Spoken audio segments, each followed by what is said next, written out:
Today's horror story is written by PeaceSim. It would be an exaggeration to say I hate all other people. I like a few of them. Margaret, for example. I like Margaret. But it's a fair statement that I value being alone. That's why I built my life around a job that doesn't require me to leave my crummy basement-level apartment. The bug problem inside of it is preferable to the human problem outside of it. This is one of those abominable days when I'm required to venture into civilization. I've been dreading it for weeks. My virtual coworker, Natalie, has been insistent about my attendance at a fundraiser for a kid. Something about raising money for some research foundation. Blowing off her relentless emails and messages eventually got too tiring. I ran a mental cost-benefit analysis and determined that a brief appearance would amass me enough goodwill to get out of it next time. As I exit my apartment building, I pass my fellow basement dweller's seasonal decorations. The wreath on the door of my immediate neighbor, a repairman named Brian, includes a ghost and a witch hat. A mat by the door to the adjacent apartment, in which a young couple and their small child reside, features black cats and a full moon.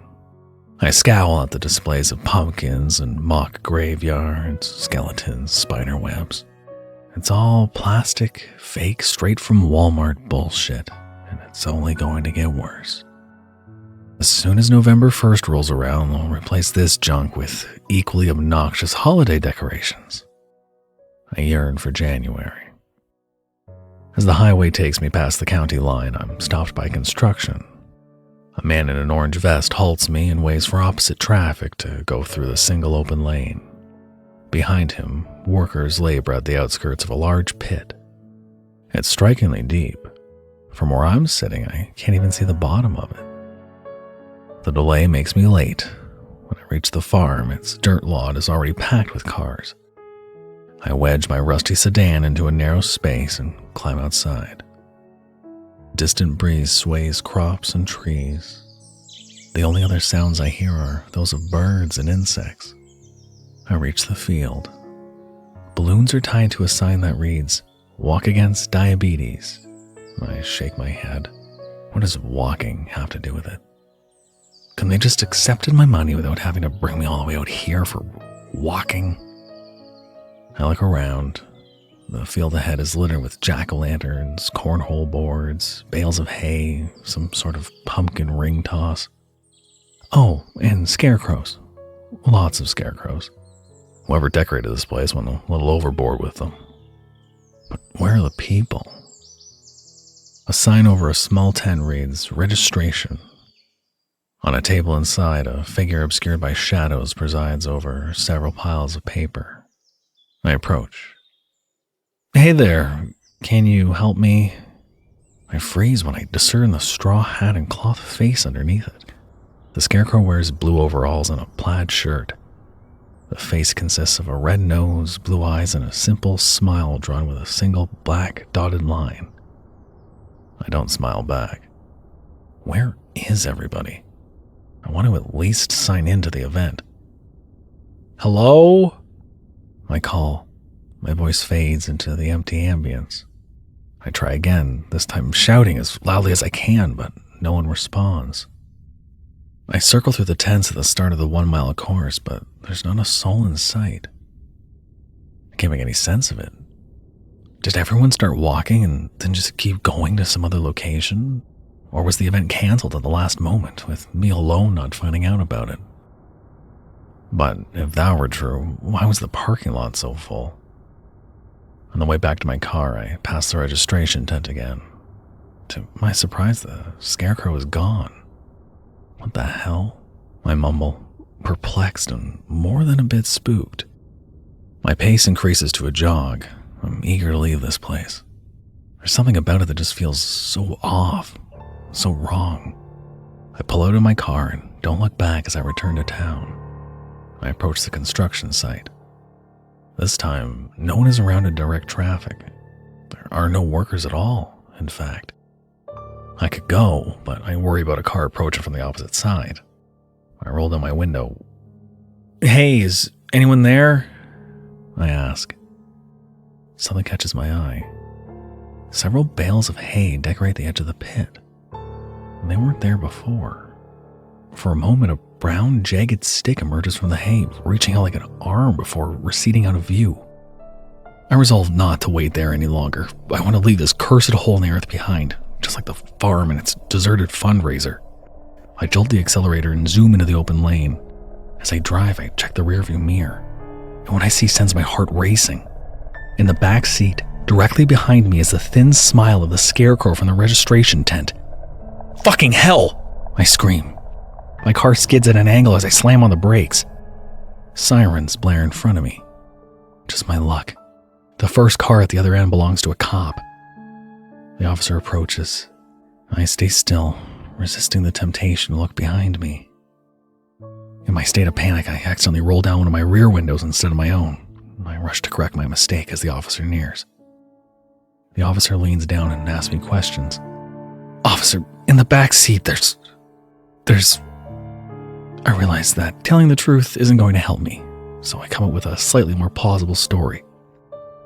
I'm driving alone, but I looked in the mirror and I saw someone in the back seat. I panicked. The officer peers behind me. There's no one there, she insists. Not even something that might look like a person? I croak. Like a doll or a scarecrow? She shakes her head, hands me a ticket, and informs me that I'll need to go to court to address it. I thought about telling her everything else I'd seen, the desolate fundraiser, the stick reaching out of the hay, but I decide to cut my losses. I politely nod and tell her that I'll be more careful. I examine my car upon parking it in my building's garage. Indeed, the back seat is unoccupied. Had I imagined seeing the scarecrow there? Am I losing my mind? In my apartment, I take a long shower and start to unwind. I decide to keep the inexplicable things I had seen to myself, at least for the time being.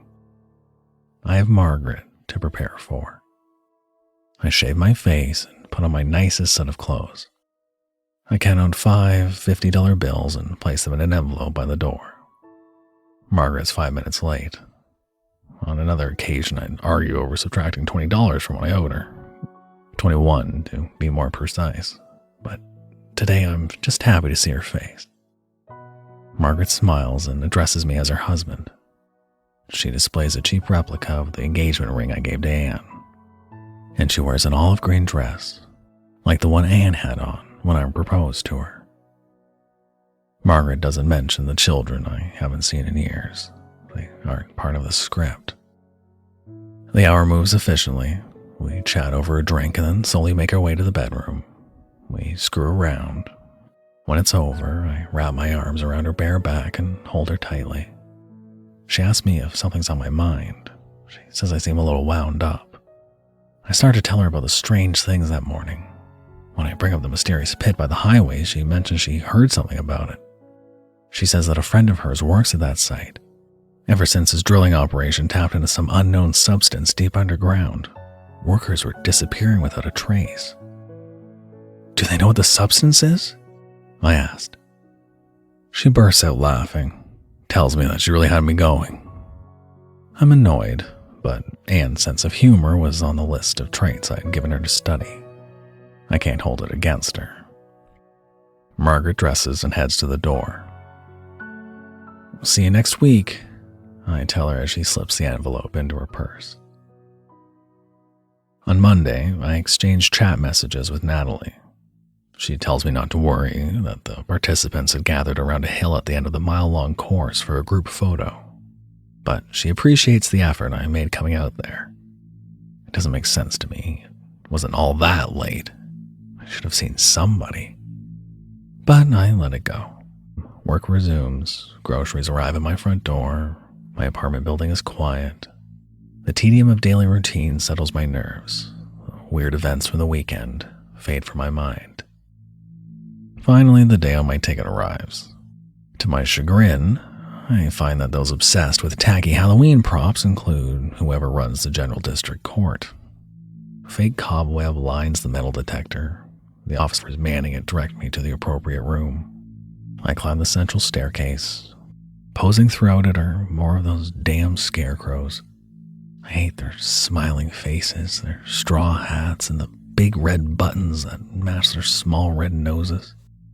I approach the courtroom. After a short wait, an officer calls the number on my ticket. "Yes, that's me, officer," I say. I open the 2 sets of doors and step into the courtroom.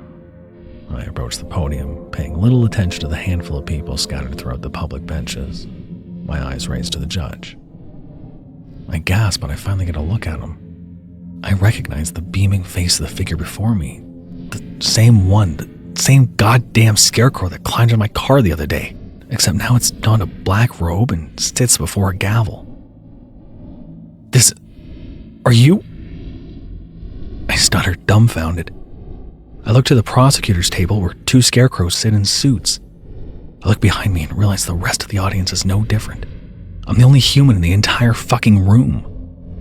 I storm out. I spot the officer who'd let me in and call out for him. When he doesn't respond, I tap his left shoulder. I jump back as his left arm detaches. Tightly wound straw spills out of his empty sleeve and hits the floor with a soft thud. I back up. I need to leave. The figure moves. It kneels, picks up the detached arm, and sticks it back in place. Then it turns towards me, continuing to display the same sick expression of perpetual bliss. A stumble sends me toppling down the first set of stairs. I bang my head. My body aches as I climb to my feet and run down to the lobby, where I find the metal detector manned by 2 scarecrows dressed in police uniforms. Their heads tilt slightly in my direction as I sprint to the exit. There's almost no traffic as I drive back to my apartment. Halloween is today, yet I spot no kids or parents in the early evening light. All I see are scarecrows. Everywhere, all shapes and sizes. They appear still, silent, content.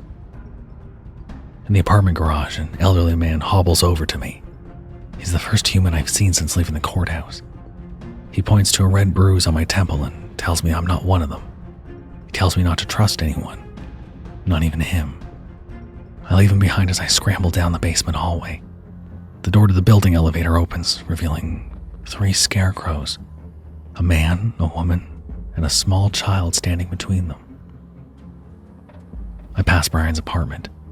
I look through the open door. Inside, 2 figures are engaged in a scuffle. A scarecrow has Brian pressed against the wall. His panic eyes turn towards me as he attempts futilely to pull the scarecrow's hand off his neck. With his other hand, the scarecrow pries open Brian's mouth. The thin line that forms the scarecrow's smile expands until its mouth is a gaping hole that covers most of its face. Brian makes a muffled scream as straw shoots out of the scarecrow's mouth into his own. He gags and chokes. The straw pours down Brian's throat. It fills his body until it bursts through his skin. As a layer of straw spreads over Brian, transforming his appearance, the scarecrow turns towards me. I shut the door to my room and bolt it behind me. In the crack beneath the door, shadows of legs approach. The door jostles, and the handle shakes. Then the shadows depart. I don't know what to do. After what I saw in the court building, I'm not eager to contact the authorities. A familiar voice calls to me from outside. I check my phone to confirm that it's the correct date and time. I look through the peephole. To my relief, it's Margaret, with no straw hat to be found on her. I usher her in. She asks me what's wrong when I frantically lock the door. "I'm just so happy to see you, Margaret," I reply. "You're the only thing that seems real to me." She looks at me strangely. I'm not supposed to call her by her real name. She asks for some wine. Anne loved wine, after all. That trait was in the materials I'd provided to Margaret. I give her a glass. She lifts it. I put my hand around hers as I pour. I think about recent events, about how everything around me is falling apart. Yet, amidst all of that, here's Margaret showing up at her scheduled time to pretend to be the wife who'd stormed out of our marriage years ago.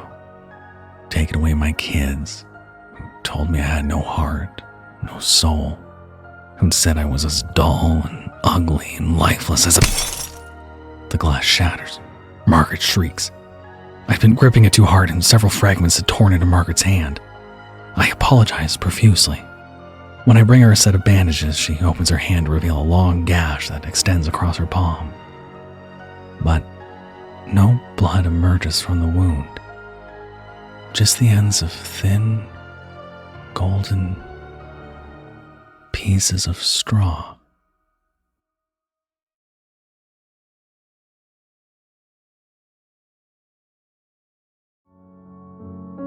Thank you for listening. You can handle another horror story, right?